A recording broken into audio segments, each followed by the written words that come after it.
On va regarder maintenant les deux théorèmes qui concernent les triangles quelconques. On va commencer par le théorème du cosinus ou la loi du cosinus.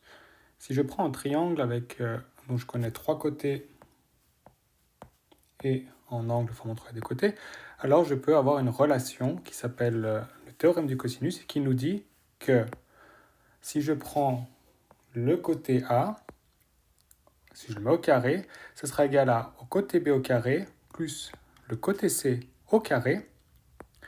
Donc ça ressemble au début au théorème de Pythagore, mais comme il n'est pas rectangle, ça ne suffira pas.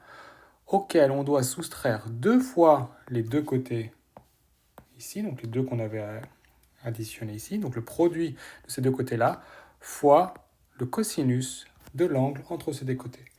Donc à droite, je retrouve les deux côtés ici et l'angle formé par les deux côtés.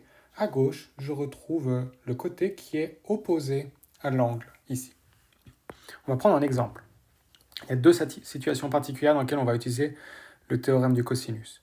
Je prends un triangle ABC, je prends deux mesures, AB vaut 5 et AC vaut 5 et AB vaut 7, et je prends l'angle entre ces deux côtés qui vaut 80 degrés. La question, c'est qu'on aimerait déterminer BC. Donc ici, on retrouve la même situation qu'ici. On connaît les deux côtés en jaune et on connaît l'angle entre ces deux côtés. C'est ce qu'on appelle la situation CAC. Donc je connais le côté, l'angle et le côté. Et dans cette situation-là, on utilise le théorème du cosinus.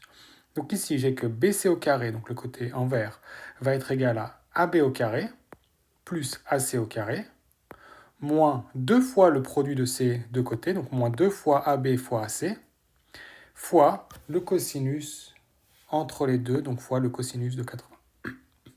Je peux maintenant remplacer par les valeurs que je connais. Donc ça veut dire qu'on a 7 au carré plus 5 au carré, moins 2 fois 7 fois 5, fois cosinus de 80 degrés. Quand je rentre ça en calculatrice, j'obtiens un nombre qui est environ 61,84. Et maintenant, pour trouver BC, je vais faire la racine carrée de ce nombre en reprenant sur la calculatrice la réponse. Et j'obtiens que le côté fait environ 7,86. On va faire un deuxième exemple. Je prends un triangle encore, ABC. Je connais cette fois-ci les trois côtés du triangle et j'aimerais pouvoir établir la valeur de l'angle alpha qui se trouve entre le côté AB et le côté BC. On va reprendre notre configuration ici et notre valeur sera alpha ici. On aimerait déterminer alpha et c'est possible de le faire avec le terme du cosinus car si on connaît les trois côtés, on a une équation avec une unique inconnue qui sera cosinus de alpha. Donc c'est la configuration qu'on appelle CCC pour dire qu'on connaît côté, côté, côté, on connaît les trois côtés. Donc on n'a que 5 au carré, donc ce côté ici, on prend bien le côté qui est en face de l'angle qu'on calcule, qu'on aimerait calculer. 5 au carré est égal à 6 au carré, plus 9 au carré, moins le double du produit de ces deux côtés, donc 2 fois 6 fois 9, fois le cosinus de l'angle qui est en face, donc l'angle alpha. On va remplacer et calculer ce qu'on peut calculer. Donc on a que 25 est égal à 117 moins 108 cosinus de alpha. Attention, on calcule bien ça séparément de ça, car ici j'ai une multiplication et donc je ne peux pas tout mettre ensemble. On va essayer d'isoler maintenant cosinus de alpha en supprimant le 117, donc en faisant moins 117 à gauche et à droite. On a donc moins 92 est égal à moins 108 fois cosinus de alpha. Et enfin, on va diviser par moins 108. Et donc cosinus de alpha va être égal à 92 sur 108.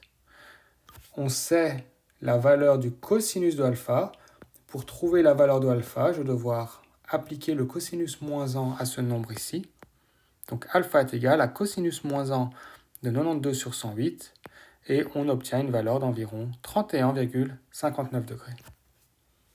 Donc le théorème du cosinus est une règle qui commence comme Pythagore et qui ensuite fait moins 2 fois le produit de côté fois le cosinus. Il faut bien lier que alpha et a sont chacun opposés l'un de l'autre.